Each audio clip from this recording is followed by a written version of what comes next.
Primera Tesalónica 4, versículos 1 y 2, dice así la palabra de Dios. Por lo demás, hermanos, os rogamos pues y os exhortamos en el Señor Jesús, que como habéis recibido de nosotros instrucciones acerca de la manera en que debéis andar y agradar a Dios, como de hecho ya andáis, así abundéis en ello más y más. Pues sabéis qué preceptos os dimos por autoridad del Señor Jesús. Todo cristiano que tome en serio su cristianismo se arriesga a ser etiquetado como fanático.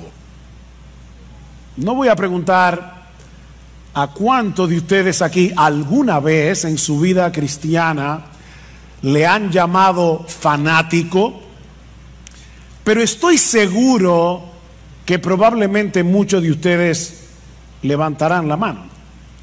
Ahora, ¿saben lo triste de esto, mis hermanos? Que no solo el mundo incrédulo suele etiquetar a cristianos que toman en serio su vida cristiana como fanáticos, sino que a veces eso ocurre dentro de la iglesia. Dentro de aquellos que profesan ser creyentes. Sin embargo, existe una enorme diferencia entre un cristiano piadoso, entre un cristiano maduro y un fanático. Se trata de dos categorías tan distintas entre sí que yo me atrevo a afirmar sin lugar a dudas que es imposible que un fanático llegue a madurar espiritualmente a menos que abandone su fanatismo. Déjenme repetirles eso otra vez. Son dos categorías tan distintas que es imposible que un creyente pueda seguir creciendo, pueda seguir madurando espiritualmente a menos que abandone su fanatismo. El problema, mis hermanos, es que si no sabemos distinguir unos de otros, podemos etiquetar de fanático a un creyente al que deberíamos estar imitando. Yo me pregunto, ¿en cuántas de nuestras iglesias Pablo habría sido considerado un fanático? ¿O María de Betania? ¿O el mismo Señor Jesús? El diccionario de la Real Academia define el término fanático como alguien que defiende con tenacidad desmedida y apasionamiento creencias u opiniones religiosas, o alguien que está preocupado o ciegamente entusiasmado por una cosa. La palabra ciegamente es importante aquí. Si juntamos todo esto, el fanático es un individuo que posee un entusiasmo ciego, es decir, sin ninguna base racional, por creencias u opiniones religiosas que él defiende con una tenacidad desmedida. R.C. Sproul lo define, esta me encanta, como una persona que habiendo perdido de vista su meta, redobla sus esfuerzos por alcanzarla. Una persona que habiendo perdido de vista su meta, redobla sus esfuerzos por alcanzarlas. En otras palabras, él va corriendo hacia ningún sitio y al del que se le mete en el medio. Eso es un fanático. Hermanos, la verdadera piedad también es apasionada. La verdadera piedad es fervorosa, pero a diferencia del fanatismo se trata de una pasión y de un fervor bien informado, bien dirigidos. Usando como referencia la definición de Sproul, el creyente piadoso también se esfuerza para alcanzar una meta, pero no es un entusiasmo ciego, sino que surge de una fe que descansa en lo que Dios ha revelado de sí mismo y de nosotros como cristianos en su palabra. Este creyente, y yo espero poder estar hablando de ti esta mañana. Este creyente quiere vivir su vida de tal manera que esa meta trazada por Dios mismo, esa meta suprema, gobierne todo lo que hace, cada decisión que toma, la forma como se relaciona con los demás, absolutamente todo. Ahora, ¿cuál es esa meta? Trazada por Dios. O déjame ponértelo de otra manera. Si tú eres cristiano, si tú profesas ser cristiano, ¿qué es lo que Dios quiere de ti? Bueno, lee otra vez conmigo el versículo 1. Por lo demás, hermanos, os rogamos pues y os exhortamos en el Señor Jesús, que como habéis recibido de nosotros instrucciones acerca de la manera en que debéis, no es una opción, no es una sugerencia, en que debéis andar y agradar a Dios, como de hecho ya andáis, así abundéis en ello más y más. La meta suprema del creyente, es decir, la tuya, si tú eres cristiano, es vivir para agradar a Dios. La meta suprema del cristiano es vivir para agradar a Dios. Eso era lo que Pablo les había enseñado a estos nuevos creyentes en Tesalónica. Vieron en el versículo 1, como dicen en la mitad, que como habéis recibido de nosotros instrucciones, o sea, ya ellos habían sido instruidos cuando Pablo, Silas y Timoteo visitaron la ciudad de Tesalónica por primera vez. Ahora, recuerden, hermanos, que Pablo y su equipo misionero solo estuvieron unas pocas semanas en Tesalónica antes de tener que salir de la ciudad por la persecución que se desató contra ellos. Y en ese breve tiempo, una de las cosas que ellos enseñaron a estos recién convertidos es que ellos debían vivir para agradar a Dios. De hecho, Pablo les recuerda en el capítulo 2, si van conmigo por favor al capítulo 2, en el versículo 10, Pablo dice: vosotros sois testigos y también Dios de cuán santa, justa e irreprensiblemente nos comportamos con vosotros los creyentes, así como sabéis de qué manera os exhortábamos, alentábamos e implorábamos a cada uno de vosotros como un padre lo haría con sus propios hijos, para que anduvierais como es digno del Dios que os ha llamado a su reino y a su gloria. Eso fue lo que Pablo, Silas y Timoteo le enseñaron a estos tesalonicenses recién convertidos en las pocas semanas que tuvieron allí. Compórtense como es digno del Dios que os llamó a su reino y a su gloria. Así que mi hermano, mi hermana, no importa si tú te convertiste hace 30 años, no importa si tú te convertiste hace 2 semanas, la meta suprema de tu vida debe ser agradar a Dios en todo lo que haces. La meta de tu vida es vivir como es digno de ese Dios que en una manera eficaz te llamó personalmente con nombre y apellido para que tú compartas su reino y su gloria. Te repito, yo no sé si te convertiste hace 30, 40, ahora en la actividad que teníamos con los nuevos hermanos de la iglesia que fueron recibidos recientemente. Les decía: bueno, mi nombre es Ugel Michelén, tengo 45 años de convertido. No importa. Y yo me convertí hace 6 meses, no importa. La meta tuya y la mía es exactamente la misma. Yo con 45 años, tú con 6 meses. Vivir para agradar a Dios. vivir como es digno de ese Dios que nos llamó a ser parte de su reino y de su gloria. En otras palabras, como bien señala un comentarista, debemos vivir en este mundo caído, déjame ponértelo más fácil, según las directrices, los valores, las prioridades y la gloria de tu destino final. Eso fue lo que Pablo, Timoteo y Silas enseñaron a estos creyentes de Tesalónica tan pronto vinieron a Cristo en arrepentimiento y fe, y ahora que Pablo les escribe esta carta, les dice exactamente lo mismo. Versículo 1 otra vez: por lo demás, hermanos, os rogamos de nuevo y os exhortamos en el Señor Jesús de nuevo, que como habéis recibido instrucción cuando nosotros estábamos con ustedes personalmente en la ciudad, ahora les repito, vivan agradando a Dios. Otra vez, Pablo les ruega. Esa palabra significa pedir encarecidamente. Yo les pido encarecidamente, y luego los exhorta.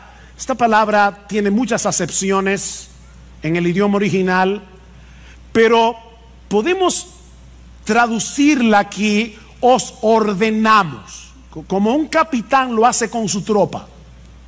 Piénsenlo así: que vivan para agradar a Dios. Pablo era un buen pastor, y como un buen pastor, él se dirige a ellos con ternura: os rogamos, y con firmeza os ordenamos. ¿Ven? Ternura y firmeza al mismo tiempo. Y les recuerda que su ruego y su exhortación llevaban el sello de la autoridad del mismo Cristo. Os rogamos y exhortamos en el Señor Jesús. En otras palabras, como aquellos que hablan y escriben en el nombre del Señor Jesús. ¿Recuerdan la gran comisión? Jesús posee toda autoridad en el cielo y en la tierra, y Él es el que nos ruega y nos exhorta por medio de sus apóstoles y ahora por medio de su palabra, que tengamos como meta suprema en nuestras vidas vivir para agradar a Dios. Cuando queremos agradar a una persona, procuramos causarle satisfacción, complacerla, satisfacer sus expectativas, ¿no es así? Bueno, mis hermanos, nuestra meta en la vida, miren qué simple, es causarle satisfacción, es complacer, es satisfacer las expectativas de Dios. Esa es nuestra meta, según lo que Él nos ha revelado en su palabra, no según lo que a mí me parece. Nuestra meta, mis hermanos, no es agradarnos a nosotros mismos. Nuestra meta obviamente no es agradar al mundo. De hecho, Pablo nos dice en Gálatas capítulo 1 versículo 10 que no se puede vivir agradando a Dios y agradando al mundo al mismo tiempo. Eso no se puede. Dice: pues busco ahora el favor de Dios o el de los hombres, pregunta Pablo, o trato de agradar a los hombres. Pues si todavía agradara a los hombres, no sería siervo de Cristo. No se puede ser siervo de Cristo y vivir tratando de agradar a los hombres. Esas dos metas son incompatibles. Es como tratar de ir a Santiago y a Samaná al mismo tiempo. No se puede. Por otro lado, esta meta excluye vivir la vida cristiana en automático. ¿Y eso qué significa? Bueno, tratar de cumplir con una serie de reglas, de deberes, por las reglas y por los deberes en sí mismos. ¿Por qué tú viniste a la iglesia hoy? ¿Por qué cuando los hermanos estaban cantando tú estabas cantando? porque es lo que se espera de ti como cristiano. Tengo que hacer esto porque eso es lo que el cristiano está supuesto a hacer. No, mis hermanos, no. Hacemos lo que hacemos y dejamos de hacer lo que dejamos de hacer porque nosotros queremos agradar a Dios. Debiste haber venido a la iglesia porque a Dios le agrada que tú vengas. A Dios le agrada que tú vengas. Y eso hace toda la diferencia del mundo entre un fariseo y un cristiano. Entre un legalista y un cristiano. Dice John Piper, agradar a Dios no es simplemente un deber religioso. Dice John Piper, agradar a Dios no es simplemente un deber religioso. Es la esencia misma de la vida humana. O sea, oigan esto, hermanos, una persona, un ser humano que no está viviendo para agradar a Dios es como un reloj que no da la hora. Amigos que nos visitan, de verdad, lo que voy a decir ahora no quiero sonar ofensivo, así que voy a tratar de ser lo más dulce, tierno, tranquilo que yo pueda. Una persona que no vive para agradar a Dios no sirve para lo que fue creado.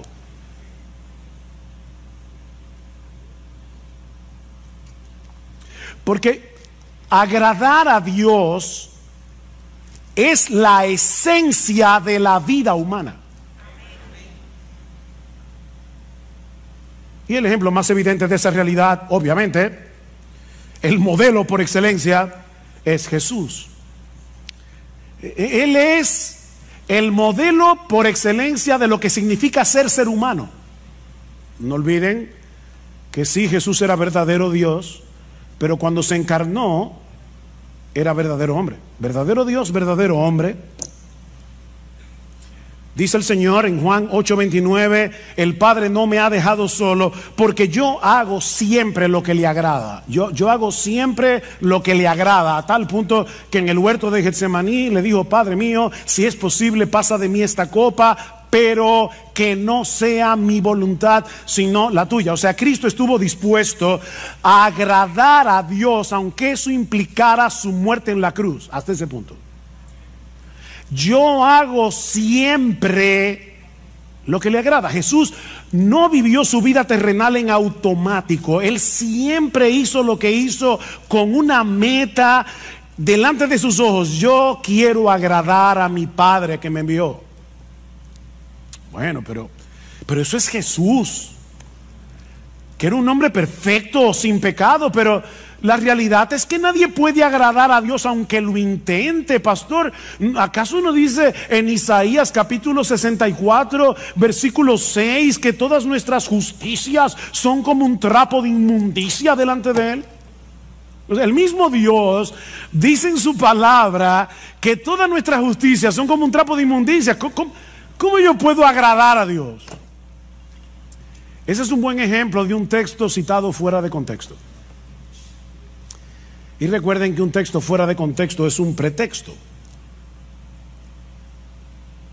Si tú lees con cuidado los capítulos que rodean Isaías 64:6, te vas a dar cuenta que Dios está hablando aquí de aquellos que presentaban sus sacrificios sin estar acompañados de una fe sincera y sin tomar en cuenta lo que Dios había prescrito en su palabra acerca de estos sacrificios. En otras palabras, estos israelitas pensaban que el mero hecho de practicar un ritual, el mero hecho de presentar un sacrificio y presentarlo como les diera la gana, eso era suficiente. Pero ese texto no está diciendo que ningún creyente del Antiguo Testamento no podía agradar a Dios. En ese mismo pasaje, y ahí es que uno ve cómo el leer un texto fuera de contexto se convierte en un problema, porque si tú lees, ¿verdad? Déjenme decirles algo que yo espero que ustedes estén bien despiertos, pero Isaías 64:6 está después de Isaías 64:5. ¿Lo captaron? Ok. Déjame decirte lo que dice el texto anterior, Isaías 64:5. saliste al encuentro del que con alegría hacía justicia, de los que se acordaban de ti en tus caminos. Algunos israelitas sí estaban haciendo justicia, y esas justicias no eran un trapo de inmundicia. ¿Y quiénes eran esos israelitas cuyas obras no eran trapo de inmundicia? Bueno, déjame darte ahora algo más profundo. Isaías 64:6 está después de Isaías 64:5, e Isaías 64:5 está después de Isaías 64:4. Hoy estoy profundo. Y en Isaías 64:4 dice que los que agradan a Dios son aquellos que esperan en Él.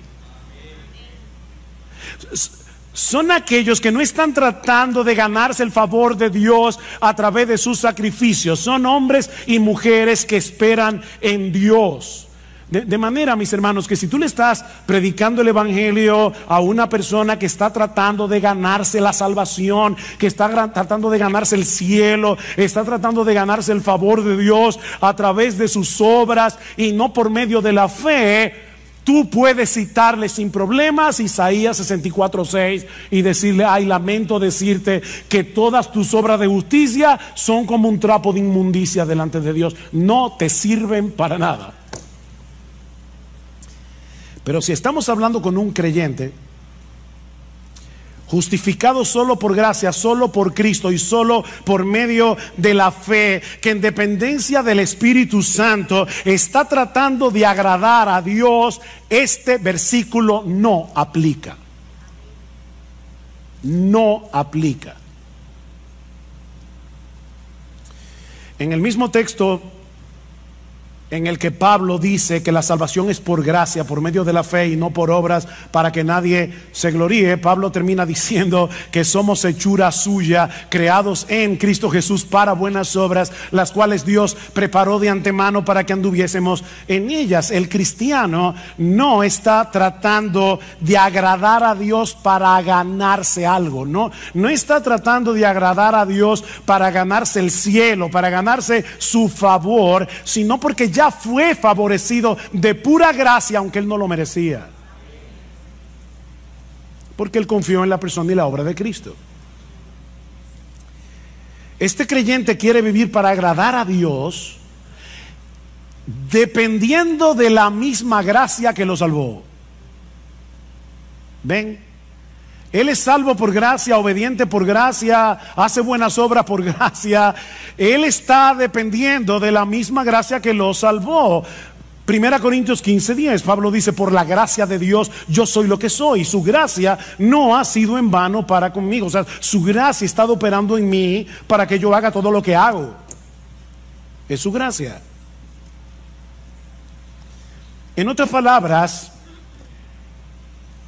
yo quiero convencerte en esta mañana de que tú puedes agradar a Dios.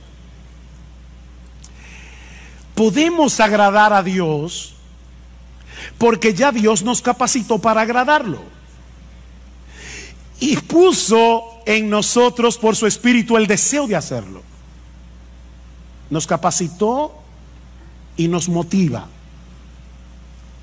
Uno de los pasajes del Nuevo Testamento que mejor expresa esa misteriosa interacción entre el obrar de Dios y nuestro obrar, y de paso es uno de mis textos favoritos del Nuevo Testamento, es Hebreos capítulo 13 versículo 20 y 21, en una doxología donde Pablo expresa lo siguiente: y el Dios de paz, que resucitó de los muertos a nuestro Señor Jesucristo, el gran pastor de las ovejas, por la sangre del pacto eterno, os haga, ese buen pastor, os haga aptos en toda buena obra, para que hagáis su voluntad.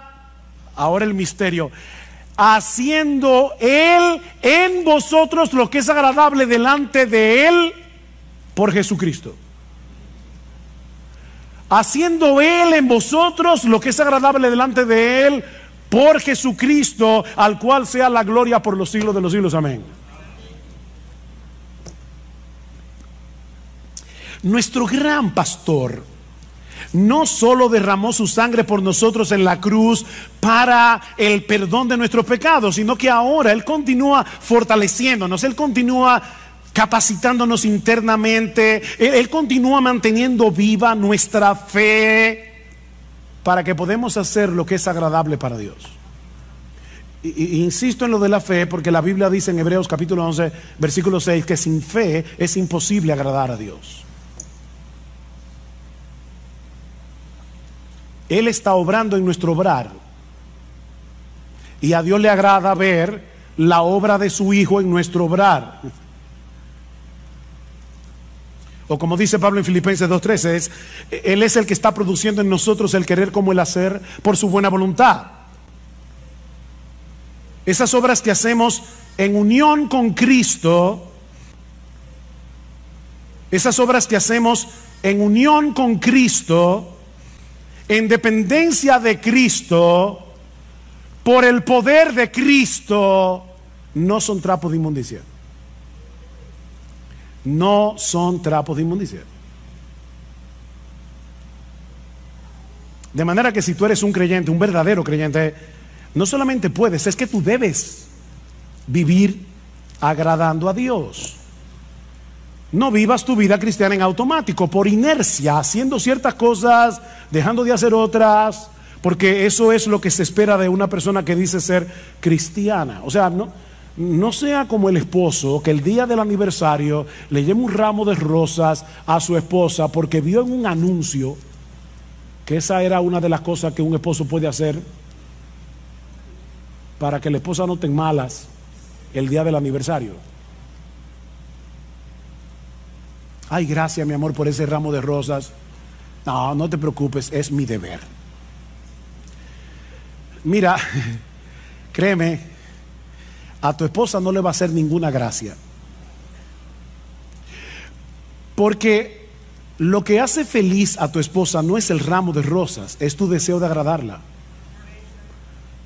Como ella entiende, ¿verdad? El agrado.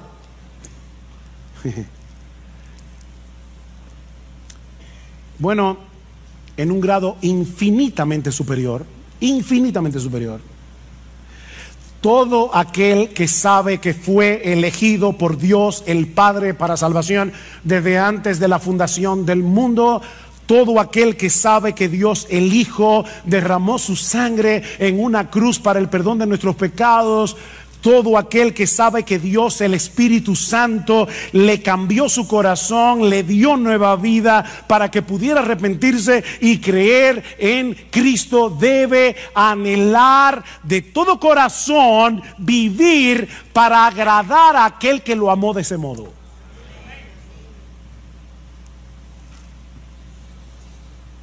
¿Y cómo luce esa vida que agrada a Dios? O planteándolo de otro modo, ¿cómo podemos los creyentes vivir de tal manera que Dios se agrade con nosotros? Bueno, en el resto del pasaje, hasta el versículo 12, Pablo va a decir algunas cosas que vamos a estudiar más adelante. Eso incluye la pureza sexual, versículos 3 al 8. Una de las cosas que vamos a ver allí es cómo nosotros podemos vencer la impureza sexual, la inmoralidad sexual. Pablo habla de eso en ese texto. Pero la pureza sexual es algo que agrada a Dios. En los versículos 9 al 10 vemos que el amor entre los hermanos es algo que agrada a Dios. Y ahora sorpréndete, en los versículos 11 y 12 vemos que a Dios le agrada ver a una persona siendo responsable en su trabajo. ¿Tú sabías eso? Que cuando tú eres responsable en tu trabajo, a Dios le agrada eso. Eso lo vamos a ver en el texto. Yo no me estoy inventando nada. Así que en este pasaje vemos que la pureza sexual, el amor entre los hermanos, el amor creciente entre los hermanos y la responsabilidad laboral son cosas que agradan a Dios. Pero la Biblia menciona muchas otras cosas que son del agrado de Dios. En el texto que leímos al principio, en la carta de Pablo a los Colosenses, Pablo dice a estos hermanos que él está orando por ellos y pidiendo que ellos sean llenos del conocimiento de su voluntad en toda sabiduría e inteligencia espiritual, para que andéis como es digno del Señor, agradándole en todo. Pastor, en el texto griego, ¿qué significa la palabra todo? Eso mismo. Todo. Todo. ¿Y cómo yo hago eso? Bueno, el texto sigue hablando y nos dice algunas formas en las que nosotros podemos agradar al Señor. Dice, llevando fruto en toda buena obra, una vida fructífera agrada a Dios. Sobre todo el fruto del Espíritu Santo, que es desarrollar en nosotros el carácter de Jesús, ¿verdad? Amor, gozo, paz, paciencia, benignidad, bondad, fe, mansedumbre, templanza. En la misma medida en que tú te pareces más a Jesús y menos a ti, Dios se agrada. Creciendo en el conocimiento de Dios, dice Pablo, lo que agrada a Dios no es que llenemos la cabeza de teología, de informaciones, es que crezcamos en nuestro conocimiento de Él para disfrutar de una mayor intimidad con Él. A mí me encanta leer biografías, es una de mis secciones de lecturas favoritas. Me encanta leer biografías. Recientemente estuve leyendo, he leído 2 biografías en este año. La biografía de R.C. Sproul, que murió hace recientemente, y la biografía de Tim Keller, que también murió hace relativamente poco tiempo. Yo tuve la oportunidad de saludar a esos 2 hombres en diferentes eventos. Ahora, si ustedes me preguntan, ¿tú conociste a R.C. Sproul? Mi respuesta, no. ¿Tú conociste a Tim Keller? No. Yo tengo información acerca de ellos 2, pero yo no los conocía. Bueno, se puede tener información de Dios y no conocer a Dios. Pero Pablo sigue diciendo, o sea, la vida fructífera agrada a Dios, crecer en el conocimiento de Dios, obviamente agrada a Dios. Pregúntale a tu esposo, si a ella no le agrada que tú crezcas en tu relación con ella. Pero en tercer lugar, fortalecidos con todo poder conforme a la potencia de su gloria, para toda paciencia y longanimidad, es decir, para toda paciencia y perseverancia, sobre todo en medio de las presiones, en medio de las pruebas. ¿Sabes qué, mi hermano? Cuando tú estás sufriendo, cuando tú estás en medio de una gran aflicción, y por obra del Espíritu Santo en ti que te capacita, tú soportas la aflicción en el poder que viene de Dios. Eso agrada a Dios. Ese texto me fue de una tremenda bendición esta semana. Estaba muy agobiado en mi pensamiento con varias cosas, y me alegra que en uno de los salmos dice: ¿quién me diese alas de águila y vuele a tal? Yo no sé dónde. ¿Verdad que hay momentos que uno quiere desaparecerse del mapa? ¿O a ti no te pasa? Y con ese sentimiento en mi corazón, créame, vino ese texto a mi mente. Y yo dije: no, Padre, perdóname. O sea, el asunto aquí no es huir, no es escapar, es fortalecerme en ti. Porque cuando yo hago eso, a ti te agrada, a ti te agrada que en la prueba, en el dolor, me fortalezca en Dios. Eso agrada a Dios.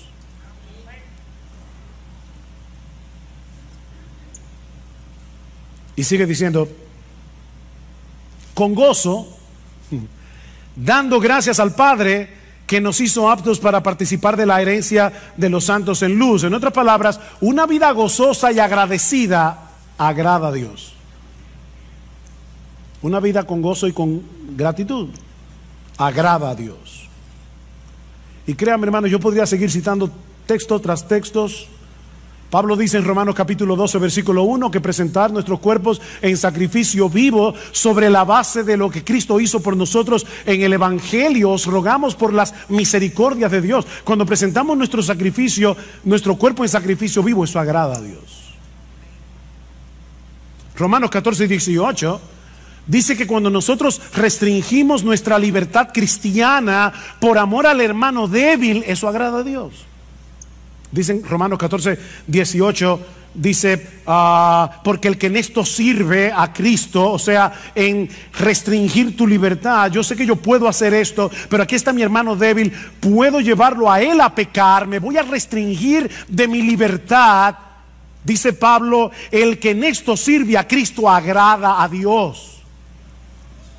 Y más adelante en Romanos 15 dice, cada uno de nosotros agrade a su prójimo en lo que es bueno para edificación, porque ni aun Cristo se agradó a sí mismo. El Hijo de Dios, el que sí podía vivir para agradarse a sí mismo porque es Dios, decidió no agradarse a sí mismo. Y porque Cristo decidió no agradarse a sí mismo, es porque tú eres salvo.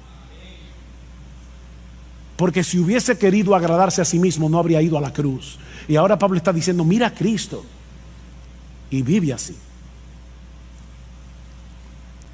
Hijos, niños y jóvenes, obedecer a vuestros padres agrada a Dios. Hijos, niños y jóvenes, obedecer a vuestros padres agrada a Dios. Colosenses capítulo 3, versículo 20 dice, hijos, obedeced a vuestros padres en todo, porque esto agrada al Señor. La próxima vez que tus padres te pidan algo que no te agrade hacer, no piensa en este momento, lo que mi papá me está pidiendo no me agrada, pero a Dios le agrada que yo obedezca, a menos que sea un pecado. A Dios le agrada que andemos en comunión con Él. Es interesante que en Génesis capítulo 5 versículo 22 dice que Enoc anduvo con Dios. Ustedes conocen ese texto. Pero en la versión griega del Antiguo Testamento, conocido como la Septuaginta, dice que Enoc agradó a Dios. O sea, donde dice que Enoc anduvo con Dios, la Septuaginta dice agradó a Dios. Y luego el autor de la carta a los Hebreos, basándose en este texto, dice, por la fe Enoc fue traspuesto para no ver muerte, y no fue hallado porque lo traspuso Dios, y antes que fuese traspuesto tuvo testimonio de haber agradado a Dios. ¿Ven que se puede agradar a Dios? Dios no le dijo a Enoc, eso es trapo de inmundicia. No.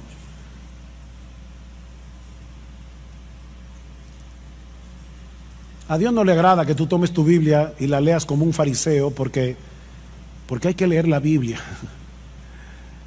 No, Él quiere que tú quieras tener comunión con Él, leyendo su palabra, que quieras tener comunión con Él en oración, que te pases el día viviendo con Dios, andando con Dios, en el día a día. Eso agrada a Dios. A Dios le agrada que los pastores prediquemos fielmente su palabra. Este texto siempre es una motivación para mí. En Primera Tesalonicenses capítulo 2 versículo 4 dice Pablo que su exhortación a ellos no procedió de error, ni de impureza, ni fue con engaño, sino que así como hemos sido aprobados por Dios para que se nos confiara el evangelio, así hablamos, no como agradando a los hombres, sino a Dios. O sea, Pablo dice, cuando yo predico la palabra, yo no trato de agradar a los hombres. Claro, tampoco me digo hay que ofenderlos.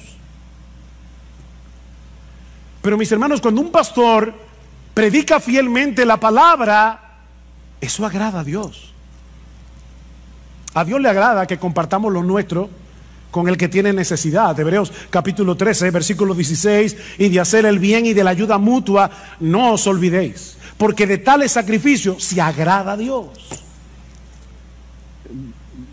¿Quiere que te cite más textos? No puedo. Alguien lo resume de esta manera: cada vez que tú confías, o sea, vives por fe y obedeces, estás agradando a Dios. Cada vez que tú confías y obedeces, estás agradando a Dios. Así de sencillo. Él sabe que nuestra fe no es perfecta. Él sabe que nuestra obediencia no es perfecta. Él no está esperando perfección para agradarse de nosotros.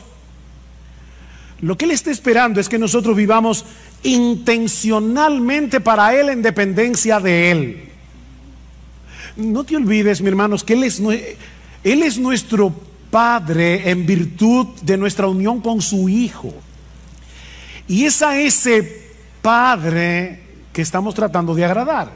¿Tú te imaginas a un padre sensato, normal, con buen juicio,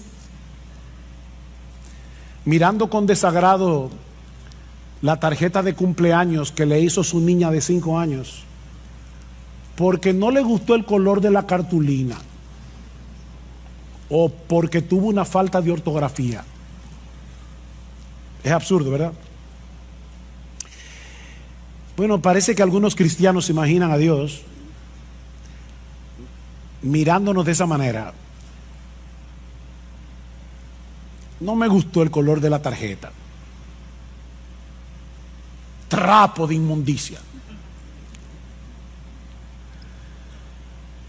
A.W. Tozer dice: de la falta de comprensión adecuada de Dios surge un mundo de infelicidad entre los buenos cristianos de hoy, un mundo de infelicidad. Y luego añade: se piensa que la vida cristiana consiste en llevar una cruz sombría y sin alivio bajo la mirada de un padre severo que espera mucho y no excusa nada. Un padre austero, malhumorado, muy temperamental y extremadamente difícil de complacer. ¿Te ha pasado eso por la cabeza? ¿Has visto alguna vez a Dios así? Ese no es el Dios de la Biblia. Ese no es el Dios que se nos revela en la Escritura como el Padre de nuestro Señor Jesucristo y que ha venido a ser ahora nuestro Padre por causa de nuestra unión con Él. Si eres creyente, mi hermano, ahora tú estás vestido con la ropa de gala de la justicia perfecta de Jesús y por lo tanto tus intentos de agradar a Dios no son un trapo de inmundicia, es la ropa de Jesús. Pedro dice en su primera carta que los cristianos ofrecemos a Dios sacrificios espirituales que son aceptables a Dios por medio de Jesucristo. Yo he oído hermanos que le da vergüenza cantar en voz alta porque no cantan bien. O ellos creen que no lo voy a juzgar ahora, ¿verdad? O sea, ellos creen que nacieron con oreja, pero no con oído musical. Y prefieren cantar bajito. Mira, canta.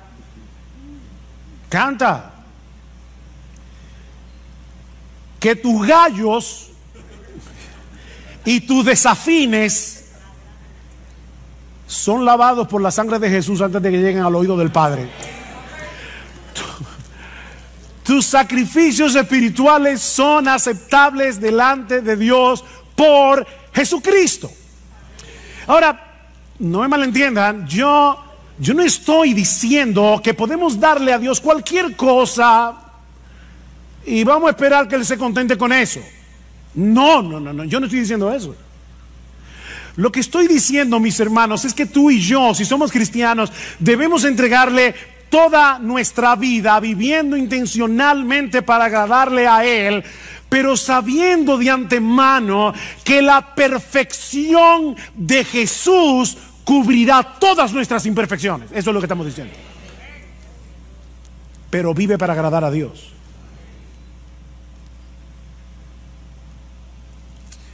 Pero el texto no termina ahí. Hay una segunda enseñanza en este pasaje. Ya vimos que la meta suprema del cristiano es vivir para agradar a Dios. Pero mucho más brevemente, no os preocupéis, mucho más brevemente,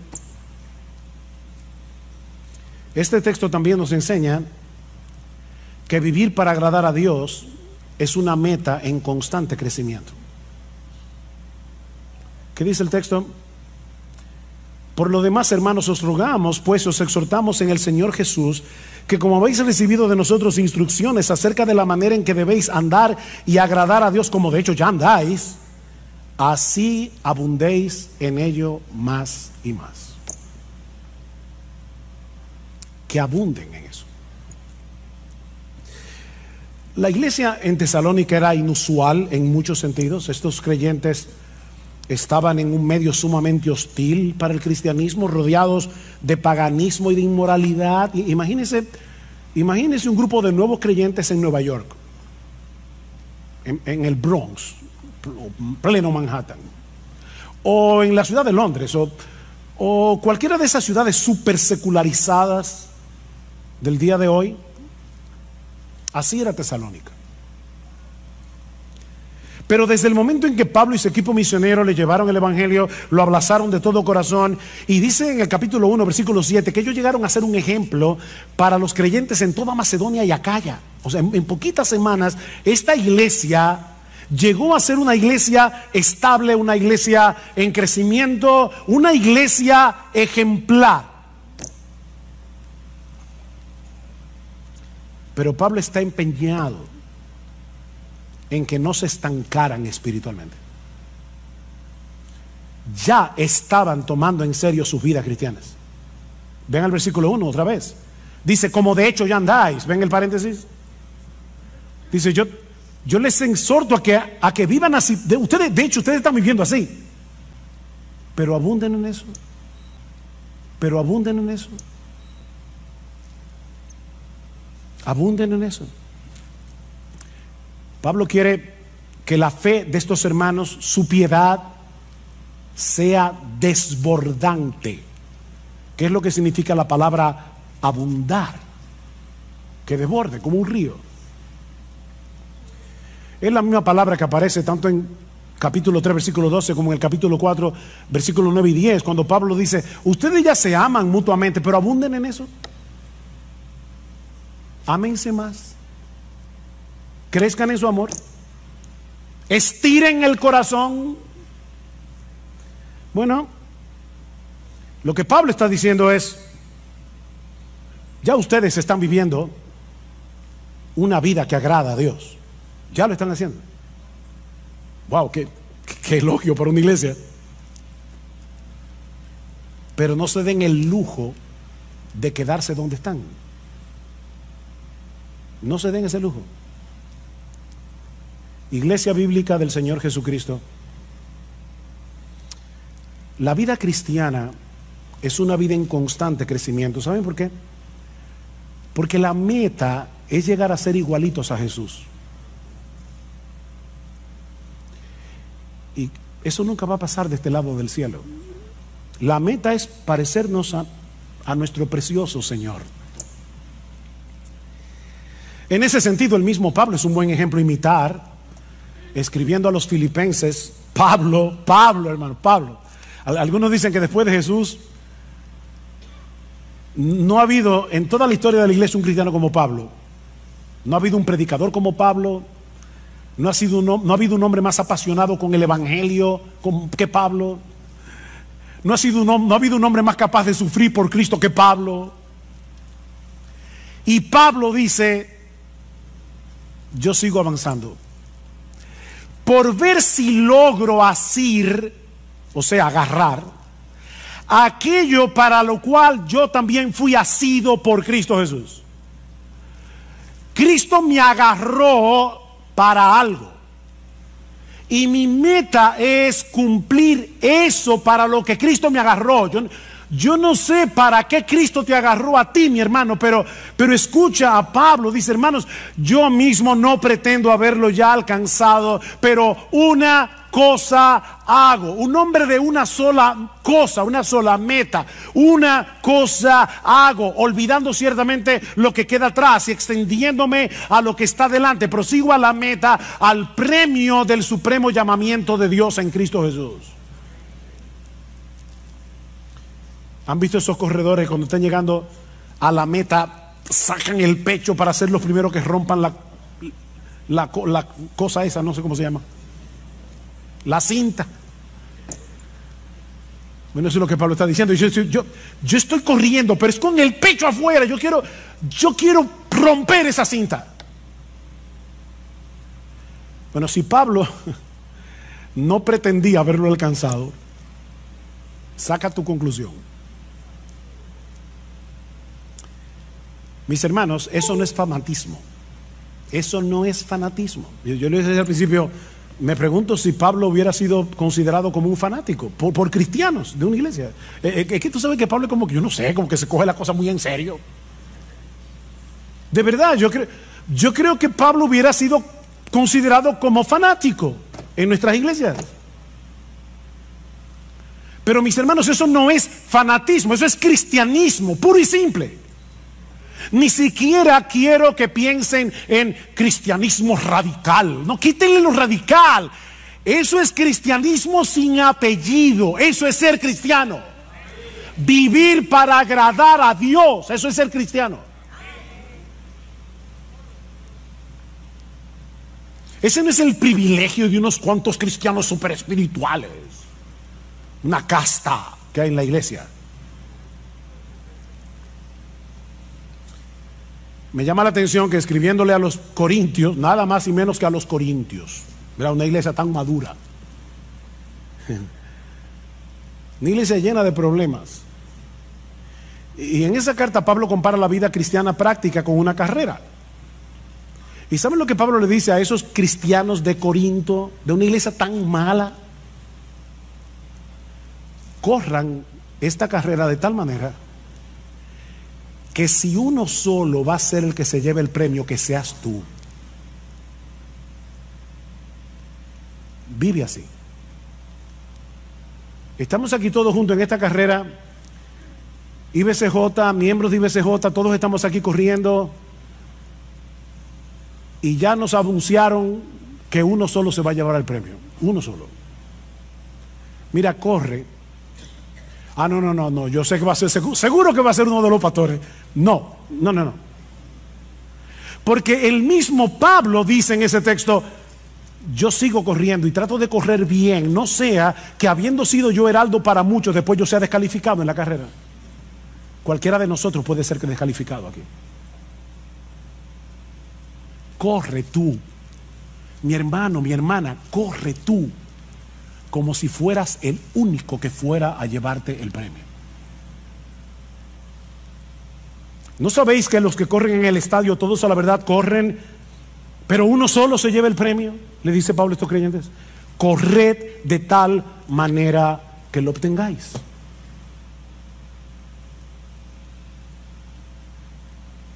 De nuevo, mi hermano, mi hermana, yo no sé cuántos años tienes que te convertiste al Señor. ¿10 años? ¿30 años? ¿45 años? ¿15 días? ¿Fue ayer? La meta suprema de tu vida no puede ser otra que procurar intencionalmente agradar a Dios en todo lo que haces. No para ganarte nada de Dios, no para ganarte su favor, no, sino porque ya fuiste favorecido gratis por causa de Jesús. Alguien dijo, y me encanta esta frase, la he repetido otras veces en este púlpito: no trates de impresionar a Dios, que ya Cristo lo impresionó por ti.